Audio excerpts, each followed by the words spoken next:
Thanks, Zoe, for that kind introduction. And thank you for the opportunity to speak today. So as Zoe mentioned, I'd like to discuss the free energy method called Lambda dynamics, as well as a new variant of Lambda dynamics that we've been working on for a while called discrete Gibbs sampler Lambda dynamics, and discuss the potential of these methods to explore combinatorial chemical spaces. So just by way of introduction or really more historical review, Lambda dynamics is an alchemical free energy method that was introduced back in the late 1990s. In contrast to traditional kind of FEP or TI methods, Lambda dynamics allows the alchemical parameter lambda to fluctuate continuously between the two ligand end states of interest. And so shown here is just a quick animation of that. And this is done using an extended Lagrangian approach. But because the lambda is dynamic and can sample both end states, our free energy differences can be computed from a single molecular dynamics simulation, rather than running several independent simulations at closely spaced lambda values. And shortly thereafter, lambda dynamics was expanded to explore multiple alchemical transformations simultaneously, again within a single simulation. Today, we do this by creating what we call a multiple topology model, where each of the functional groups are explicitly represented, and then their interactions with other atoms in the chemical system are scaled by group-specific lambdas. Now, each of the lambdas are allowed to sample between 0 and 1, but we constrain the lambdas to sum up to a total value of 1, so that we only sample one substituent end state at any one point in time. And since these early developments of lambda dynamics, a number of additional advancements have occurred. So notably in 2011, lambda dynamics was further expanded to explore multiple perturbations at multiple sites. We call this multi-site lambda dynamics. And the real advantage here is that we're able to gather information about combinatorial states that are created by pairing up different perturbations at different sites. And so this offers a efficient approach to explore large chemical spaces, but it also allows us to capture non-additive couplings that may exist between perturbations at different sites. A variety of other developments have also been reported. So we have replica exchange algorithms for enhanced sampling, the incorporation of software potentials, particle mesh EWAL, and an automated bias optimization workflow to really bring multi-site lambda dynamics into the state of the art for performing molecular design and investing small molecule thermodynamics.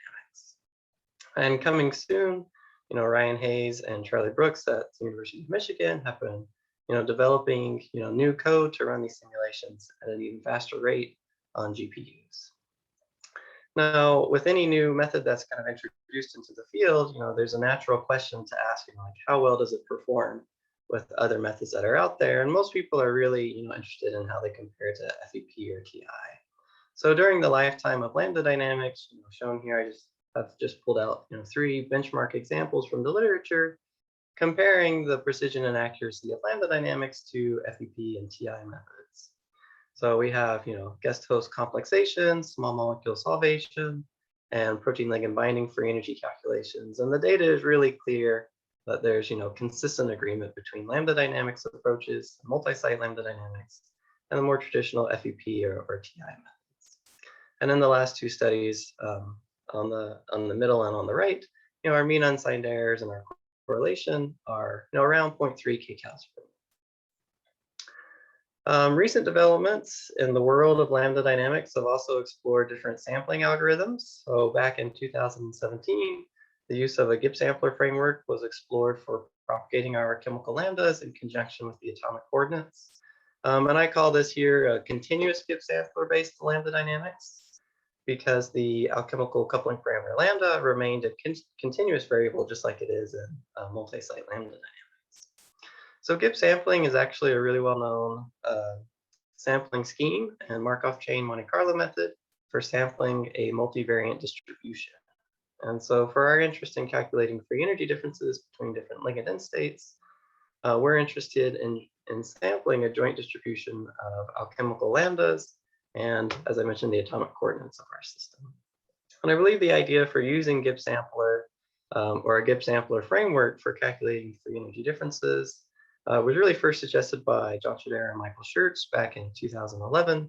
and builds upon this expanded ensemble paper reported back in 1992. And so since those times, or since those two papers, a variety of new works have come forth, kind of building upon that. And that includes our recent efforts to explore a different variant of Gibbs sampler-based lambda dynamics, which we call discrete Gibbs sampler-based lambda dynamics. And as you can imagine, we're changing our continuous variables into discrete lambda states, hence the name discrete in Gibbs sampler-based lambda dynamics. So like continuous Gibbs sampler-based lambda dynamics, this is an expanded ensemble simulation where we're trying to sample coordinates in several thermodynamic states defined by our lambda variables. And in developing the method, we also wanted to try to incorporate this idea of performing combinatorial searches, just like we do with multi-site lambda dynamics, so we could maintain a high efficiency and high scalability with this method. So in discrete Gibbs sampler-based lambda dynamics, we sample from the joint distribution that is represented by this top expression here. And our potential energy equation describes both single-site lambda interactions between alchemical groups in a substituent and all environment atoms around it, as well as cross-site interactions where we can explore couplings between atoms at different alchemical sites. And of course, atoms and substituents that exist at the same site should not interact with one another and don't. And then furthermore, we introduce this single bias free energy, this G variable here at the end of the expression, which is a bias free energy endpoints that have roughly equivalent free energies. And this helps us facilitate rapid transitions between all of our lambda states in our simulation. So to sample from this joint distribution, we form two conditional distributions by iteratively sampling our atomic coordinates at a fixed lambda state, and then looping and sampling our lambda variables at a fixed atomic coordinates. And sequential sampling of these two conditional distributions thus forms a single Gibbs sampler step. So for example, at time step t, we would sample the atomic coordinates x of our system using a molecular dynamics simulation. And again, this is performed at a fixed lambda state. So there's constant scaling throughout the duration of this short molecular dynamics simulation. At the termination of our MD simulation, we restrain our atomic coordinates, meaning that we don't sample them anymore. We retain their positions. And with those positions, we sample our lambdas. Now with discrete Gibbs sampler lambda dynamics, this second conditional distribution where we're sampling lambda can simplify and be represented as a multinomial distribution, which is shown here. So to sample our lambdas, we simply have to calculate the potential energy of our system at each of the lambda states, and from that we can form a Boltzmann distribution. Independent samples can then be drawn from this Boltzmann distribution by selecting a new lambda state that's proportional to its probability using a pseudorandom number generator.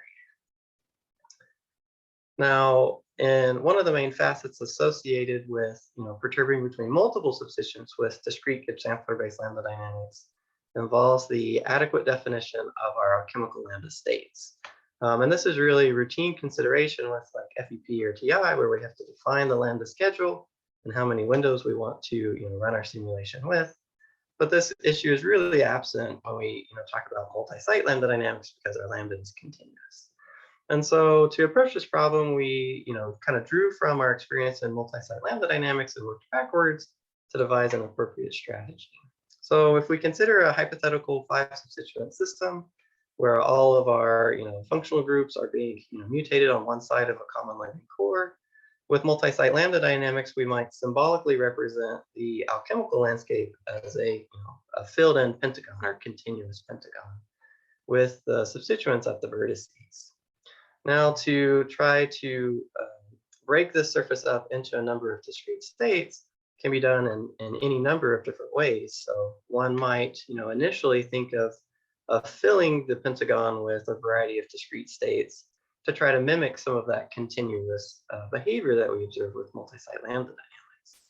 But in the end, this becomes really inefficient because you spend most of your time just sampling non-physical intermediate states. And what we're really interested is in sampling our end states. And so a better approach might be to define connective edges between the substituents. And in this last figure here on the right, I've got what I call a complete connective approach, where all of the substituents are able to transition and sample between all other substituents. And we really only define lambda states along the connective edges that bridge these end states together. And this is the approach that we took in this work, although there's really no one unique way to do it. And in some cases, you may not really want a fully connected map. But once we've defined, the connective edges for our system, we then need to define our delta lambda schedule. And again, any schedule would work, any user preferred schedule. For simplicity, we just use the symmetric schedule of delta lambda equals 1, which for our hypothetical system works out to be about 95 discrete lambda states. And it's worth noting that each lambda state is a vector of lambdas, so describing how each of the 5 substituents interacts with the other atoms in the chemical system.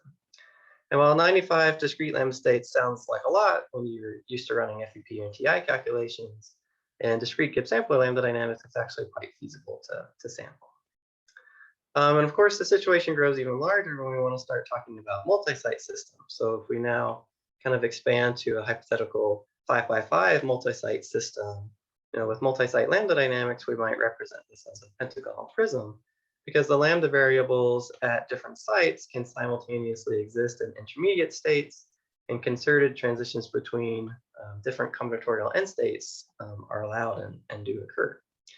But in discrete Gibbs sampler lambda dynamics, in an effort to kind of strike a balance between efficiency and coverage of our potential alchemical space, we decided to restrict our substituent changes to occur at only one site at a time. So substituent transitions can occur at site 1, but not at the same time at site 2, and vice versa. And then switches between sampling at different sites can happen whenever you're at an alchemical end state. Our delta lambda schedule is much the same, except it's now expanded to consider these 2-site transitions. And for our 5x5 system, we now need about 10 times more lambda states than we needed before. And obviously, this is going to take a much longer simulation to be able to sample all 925 lambda states. But as I'll show in a few slides, we can still accomplish this in a reasonable amount of time. So then to actually run a discrete Gibbs sampler lambda dynamics simulation, we combine these different elements together. We began much as you would with any other free energy calculation by defining the atomic coordinates of your system and setting up, the dual topology or multiple topology approach, where all of the atoms are explicitly represented. We define the lambda states, and then we're ready to move into our Gibbs sampling. Now, as I mentioned earlier, we add a free energy bias into our simulation to facilitate equal sampling between all of our different lambda states. But because we don't know a priori what those biases should be to obtain good sampling, we have to identify those. And so, matching what a lot of people in the literature have done, we've decided to run just a short preliminary simulation using the Wang-Landau biasing algorithm to try to converge and identify what appropriate biases are for a given chemical system. After a short amount of sampling with this Wang-Landau biasing algorithm, usually 5 to 6 nanoseconds, our biases are then fixed and production sampling can be started. And then at the termination of production sampling, we can compute our free energies between all of our different combinatorial states of our ligands with fast MBAR, which is a GPU implementation of MBAR. And this is actually a really natural and easy way to calculate our free energy differences, because we know a priori what all of our discrete lambda states are, and as a part of Gibbs sampling, as a part of sampling the lambda states, we have to calculate the energies of each lambda state at each fixed set of atomic coordinates. And so we generate on the fly all of the necessary input data that we need to calculate our free energy differences with fast MBAR. And furthermore, if you're running like a really long simulation, this allows you to perform what I like to call like on-the-fly convergence metrics to monitor how your free energies are changing as a function of sampling. Okay, so to illustrate how the discrete Gibbs sampler-based lambda dynamics method works, we examined 3 different test cases. So we began by looking at some symmetric method perturbations to ensure that that our method was working correctly. And then we branched off to looking at some free energy hydration calculations and an example protein ligand binding system. In our hydration and binding free energy calculations for all of our molecules, we computed free energy differences with discrete Gibbs sampler-based lambda dynamics and multi-site lambda dynamics to evaluate elements of precision and efficiency between these two methods. All our systems were set up with Charm to create our multiple topology models, but then our discrete Gibbs sampler-based lambda dynamics calculations were run in OpenMM, and our multi-site lambda dynamics calculations were run in Charm. And all of our relative free energies that we computed were converted into absolute values using the equation shown here. So I'll quickly kind of run through these test cases. So the symmetric perturbations provide a useful control experiment for evaluating chemical free energy methods, because we really don't have to worry about force field inaccuracies coming into play. The accuracy in transforming one substituent into an identical but distinct substituent relies solely on sampling efficiency and correctness or rigor of the method. And furthermore, the expected answer is known, so we know that our free energy differences should add up to 0. And so in this work, we began by looking at some methyl perturbations, converting one methyl group into another on toluene, and then branching out into a two-site system to look at paraxylene to paraxylene transitions by converting one methyl group to another at one site and a different methyl group to a distinct methyl group at a pair position. Shown here are our results. You can see that both symmetric tests yielded our relative free energy differences near the expected answers of 0, suggesting that our method was working correctly for both single site and multi-site systems.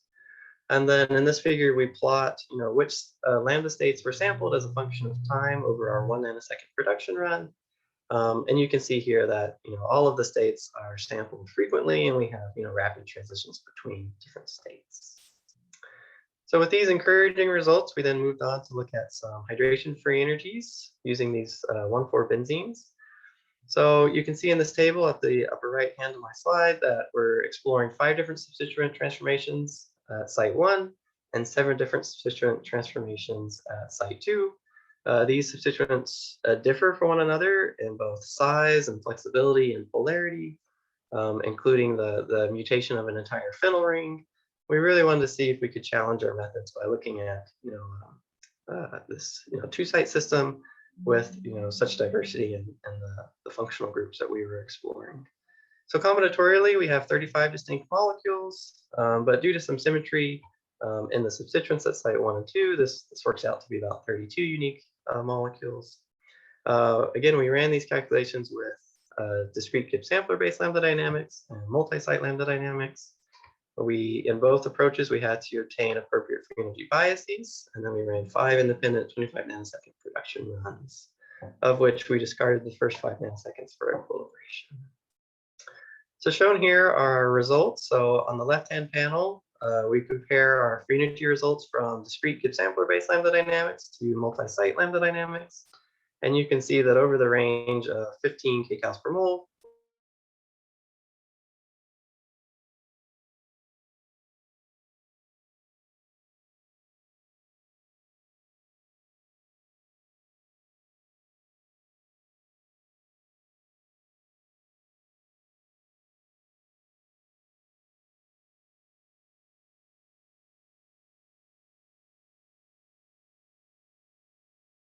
to experiment to mostly arise from errors in the force field.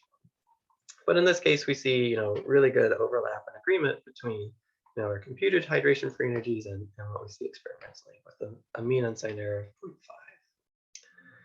0.5. Furthermore, this test case of the 3 used the largest number of lambda states, so 1,600 lambda states, which is quite large. So we wanted to see, are we actually doing a good job sampling these different states? So again, here's a plot where we have our visited lambda states on the y-axis as a function of time. And you can see that we have rapid transitions between the different states, and they sample really all the states in the simulation. So we really are seeing really good sampling, even though we're using a very large number of lambda states. And then finally, to kind of establish confidence in using discrete Gibbs sampler-based lambda dynamics for problems of molecular design, including drug design and drug discovery, we wanted to look at an example protein ligand binding case. So previously, about 2 or 3 years ago, we had looked at some indole and indolazine derivatized catechol diether inhibitors developed by actually our next speaker, William Jorgensen, for binding HIV reverse transcriptase. And so we decided to kind of revisit that system again here. So we decided to look at 24 indolazine inhibitors investigated by looking at 3, 2, and 4 substituents at 3 different sites off the common ligand core. We ran essentially the same computational procedure that we did before. And again, here are our results. On the left, we have our comparison between discrete Gibbs sampler-based lambda dynamics and multi-site lambda dynamics. And on the right, we have our correlation between our Gibbs sampler-based results and experimental free energies, which were estimated from experimental EC50s. So in comparing computational methods, we again see that there's very good correlation. Our R squared is now 0.94, and our mean unsigned error is still low at 0.2 kcals per mole. Our agreement with experiment is decent. Our correlation is maybe not as high as you would ideally want, but our mean unsigned error is still low. And so these 3 test cases just help provide confidence that the discrete Gibbs sampler-based lambda dynamics method is working as it should, and that we can explore multiple perturbations at multiple sites of substitution off our common ligand cores. One quick slide before I conclude. So, next is the natural tendency to ask, how does it compare to FUP or TI methods? So in examining our symmetric perturbations, we performed just a single TI window for a nanosecond in OpenMM to compare just wall times between the discrete Gibbs sampler-based lambda dynamics and TI for looking at these paraxylene perturbations. And if you work through, the time it would take to run through 3 full TI calculations to give you the same amount of data that we get from our single discrete Gibbs sampler-based lambda dynamics simulation, our efficiency factor is somewhere in the order of 6.5 times greater with discrete Gibbs sampler-based lambda dynamics. And for our HIV-RT indolazine perturbations, we're again borrowing from simulations that we've done previously in 2018, where we ran TI calculations for several of these indole and indolazine derivatized HIV-RT inhibitors. And if you, again, work through all the math and the time and the amounts of sampling that's spent for discrete Gibbs sampler-based lambda dynamics versus TI, we again have an efficiency factor about 14.5 times better with discrete Gibbs sampler-based lambda dynamics. So with that, let me conclude by saying that we've been working on for some time this new Gibbs sampler-based lambda dynamics approach using discrete lambda variables. We can explore multiple substituent perturbations that differ in size, flexibility, and polarity. We can do this at multiple sites. The ability to look at combinatorial chemical spaces collectively within a single simulation really lends itself to some significant efficiency gains. And we really haven't seen any loss of precision or accuracy yet in some of the benchmarks that we've been using. And we're able to get very accurate free energy predictions with the fast NBAR method. So let me end by thanking both the members of my lab at IU, shown here as we gather on Zoom, as well as my postdoctoral research advisor, Charlie Brooks, and colleagues in the Brooks lab who have really worked with me on getting this method up and running. And thank you for your time. Thank you very much, Jonah. Here's a virtual clap. Thanks. So we have a couple of questions in the chat. So let me ask you the first one. What are the, from David Hahn, very nice presentation. What are the typical simulation times Monte Carlo moves to reach the presented converts the occupancies of water in binding pockets? Oh, that's, sorry. I'm reading the question for John Essex. So apologies for that. So I'm just gonna just realize which Monte Carlo. Okay, so Jonah, great talk. Is the delta, I'm sorry, this is like going up and down. I can't seem to focus it. Is the delta lambda schedule for discrete Gibbs multi-site lambda dynamics likely system dependent like with FEPTI? That's a good question. Yeah, so we haven't seen any system dependencies yet. And at least in the benchmarks and the test cases I showed here, we use the same delta lambda schedule. But it's completely adaptable. So if you have a preferred, asymmetric schedule that you want to use, it can be totally set up to run that. Okay, great, thanks. Jonah, for clarity, what is the added advantage of applying a delta lambda scheduler in DGSLD? How, if so, does it contribute to increased sampling of alchemical space over multi-site lambda dynamics? Yeah, that's a good question. So we started investigating the discrete variant of Gibbs sampler-based lambda dynamics because it allowed us to use software potentials, which were really much more difficult to implement in a continuous variant of Gibbs sampler-based lambda dynamics. But there's several give and takes between like discrete Gibbs sampler-based lambda dynamics and multi-site lambda dynamics. So multi-site lambda dynamics, as I showed in some of my slides, generally needs a longer burn-in time to get your biases converged. And that is reduced quite a bit with discrete Gibbs sampler lambda dynamics. But of course, the flip side of that, so we can get calculations started a little bit faster, but the number of discrete lambda states does limit how large of a combinatorial space you can look at. So multi-site lambda dynamics would then be able to look at much larger combinatorial systems than you could with Gibbs sampler-based lambda dynamics. So there's some nice give and take between the two methods.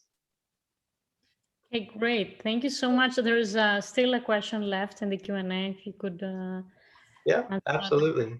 Thank you. Thank you so much. That was great.